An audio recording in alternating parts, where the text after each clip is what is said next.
Well, summer's over, but you still need to be aware of your skin health. We headed to Paris or Dermatology to learn more. Now, Deborah, you're a dermatology nurse practitioner, and you see all kinds of skin.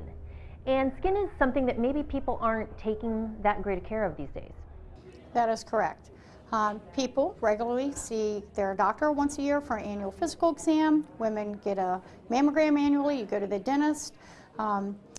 Since 3/4 of the population has not ever seen a dermatologist, we highly encourage an annual skin exam as well. And so when we're talking about a skin exam, you do this, it's head to toe. And what are you looking for? Yes, ma'am. So we do examine the patient from head to toe, areas that you wouldn't even think, in the mouth, bottom of the feet, toenails, fingernails. And what we're looking for is any precancers or cancerous lesion, mainly melanoma, but there's many skin cancers that are non-melanoma. The melanomas can be hidden. People think that they're a black dot, but they can present in many different ways. So we look for cancers that the average person would not even think was a skin cancer. Right, and the full body scan, it sounds like a big deal, but really it's not. No, it's not a big deal. We're very thorough, but it doesn't take too long.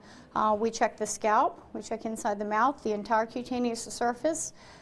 We look for anything, and if we find anything that we're suspicious may be the beginning of a cancer or even a cancer, we do biopsies. The biopsies are short and quick, and then if they do prove to be something concerning, we have an on-site Mohs surgeon who will take care of the lesion in a cosmetically pleasing way, and if not, we send you to a surgeon. Is this something you recommend for people who spend more time in the sun, or do you recommend that children start doing this? Who needs to have this done? Okay. We believe everybody needs a skin exam at least annually, more frequently if they've had a past medical history. Teenagers all the way up to the elderly. As you increase in age, your risk for skin cancer increases.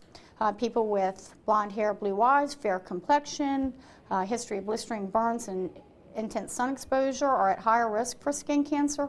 But generally, everyone needs a skin exam more frequently as you age and with a history of skin cancer. Right, and we know that it can be genetic, but... Yes, well, there is a genetic component, but no, definitely not all the time. The increase of melanoma and other skin cancers has definitely increased with tanning bed use. And also, people are more vigilant with sun protection now, but years ago they were not. So if it's a precancerous lesion, sometimes just a topical can take care of the area. We will always reevaluate to make sure the lesion has cleared. If it's progressed, they may need liquid nitrogen. Some people will need a procedure called ED&C. But again, some people will need to see our Mohs surgeon. And it's probably just a good idea to, even if you see something that you're not sure what it is, to get it checked out by the professionals. We are trained to recognize all skin cancers, especially melanomas, and it is a very good idea. People will present with what they think is a pimple, which could be a skin cancer. Others will present with what they think is just a rash. So dry scaly patch is oftentimes actually a skin cancer, and if left untreated, they can progress. Melanomas can be fatal. All right, so come on in and get a total body scan. All right, if you want to visit the folks over at Dr. David Pariser Dermatology Specialist, they have 7 locations across Hampton Roads. You can give them a call at 622-6315. Also online, they're at pariserdermatology.info.